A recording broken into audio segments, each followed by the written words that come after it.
Hi folks, it's going to be a bit different today. We're popping down Bournemouth Beach. It's Friday evening. I was hoping it'd be a bit sunnier, but rather than popping the pub, we'll be at the beach hut. We're going to have a few beers, and those beers have been provided by Bramhall Backroom Brewery.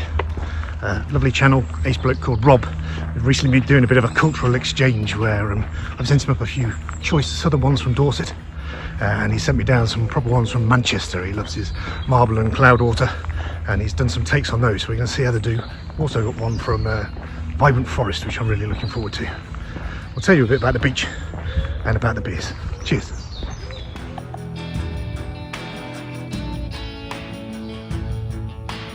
Tender is the night lying by. The beach at Bournemouth, I mean, it runs from Christchurch all the way to through to Poole, but in the far distance there you can probably see Hensbury Head, and it comes all the way across and all the way down. Might just be able to pick out Boscombe Pier in the distance. There's Bournemouth Pier after that, and then way off in the distance, some 9 miles, is Millionaire's Row at Sandbanks.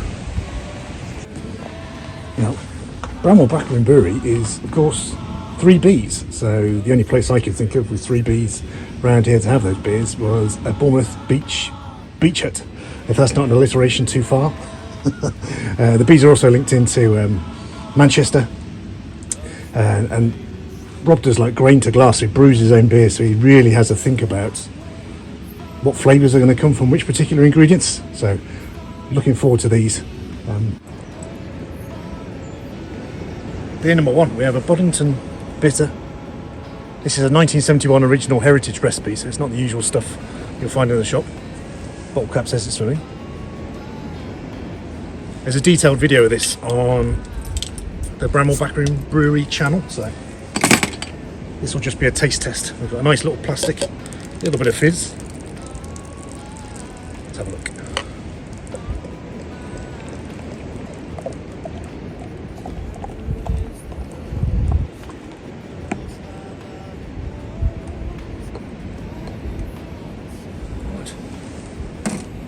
I think Rob wanted to get this 4.1%. It's come out as 3.8, but a Manchester bitter, so it's like a pale ale rather than an actual traditional one. Cheers, Rob.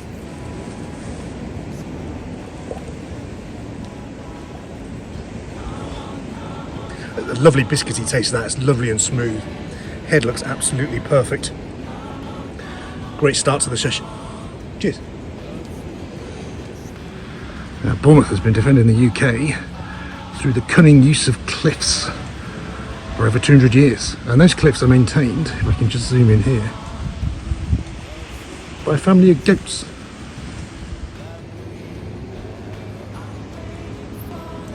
Beer 2, Cold Snap IPA. Now, I've not had too many of these. Rob has sent me some notes, so bear with me 1 second. Right, here we go. Where's my glasses, Rob? Where's my glasses?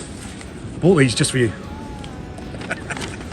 Right, so Cold Snap IPA is brewed with malts for lager and has a lager yeast. So we've got Pilsner and Maize, but then you add IPA hops. We've got Cascade, Amarillo, Citra and CTZ, which I think has got Tomahawk in it. So let's give this a try. It should be nice, cold, refreshing. The lager means you can get it quite strong. So this is 5.6%, but you can get up to like 7% with a cold IPA. So you get strength, but also loads of flavour. They got told off for the Stella logo last time, so they got a bit of Wimbledon in the background. That's poured lovely. Let's give it a try. Yeah, lots of peachy, it's apricotty, it's like really nice tropical flavour off it. Cheers.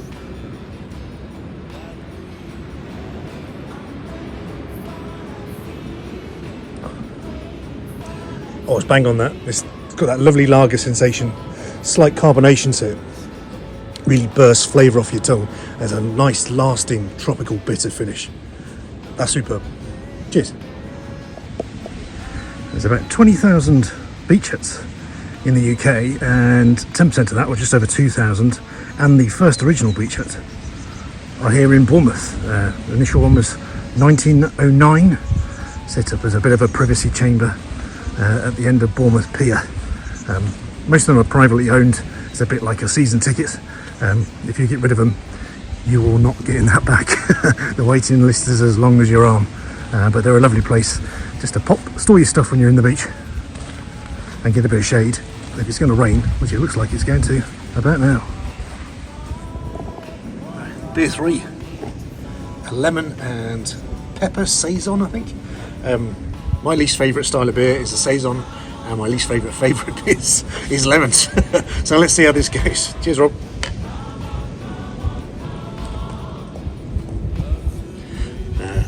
Rob sent me a message. This has been bottle conditioned, so just gives a little bit of extra oomph. You add a bit of extra yeast to the bottle and it keeps on brewing. It's about 7%, but it might even be a little bit more.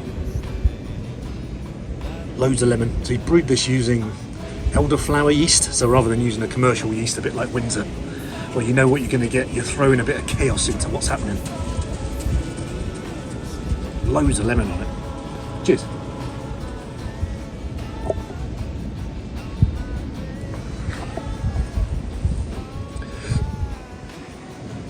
Not a lot of combination. There's loads of lemon in that. This lemon peel is really rich, it's waxy.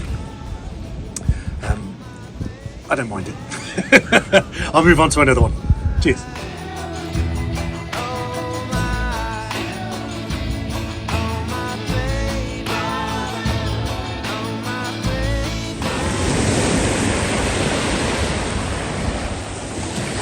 Right, looking forward to this one. We've got a 6.2% Coronation Ale. I'll try not to tip that out. This is the same recipe as the Boddington's Best. It's got some caramel malt in there, so it should be a bit thicker. And at 6.2%, have a lot more body to it. Oh, look at that.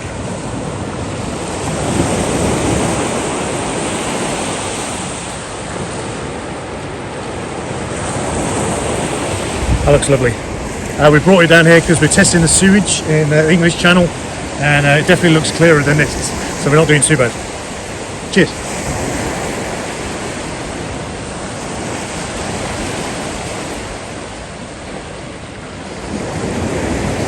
Oh, Rob, that's lovely. It's like a really deep, thick caramel, almost like a sugary toffee type taste. And that lasts really long and it develops into like a really nice bitter finish. That is lovely. I could drink that loads and loads and loads. It's an original recipe from 1939, so that is going back in time, but yeah, that tastes absolutely lovely. And down by the waterfront, superb. Cheers.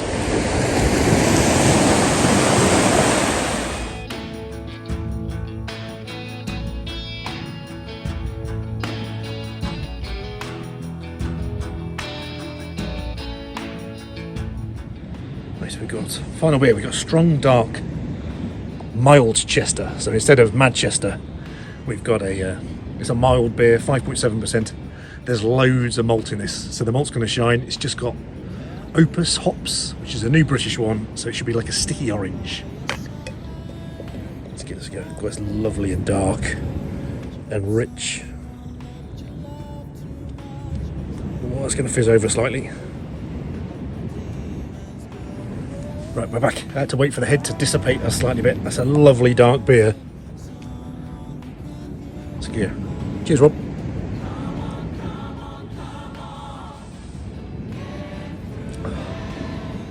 I can definitely get sticky orange. That comes out. There's a really complex malt base going on to that. There's a bit of coffee, bit of treacle.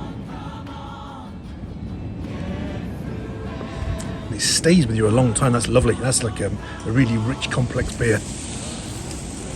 We're going to enjoy that. Got a vibrant price to come, but that is superb. Cheers. Final one. Quite excited about this. There's a new IPA by Vibrant Forest. These guys, best brewery, the New Forest, and down on the south coast as far as I'm concerned. Set up in 2011. They now have got a quite big thing not too far by Leamington. This is called Deep Cover. It's a hazy IPA, 6% with Talus, Idaho 7 and Citra and a bit of oats. Let's give this a try.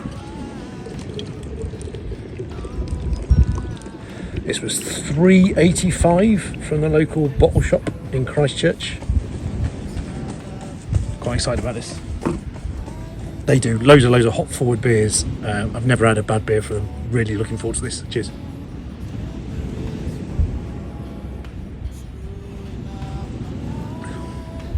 Oh, that's amazing. There's loads of orange.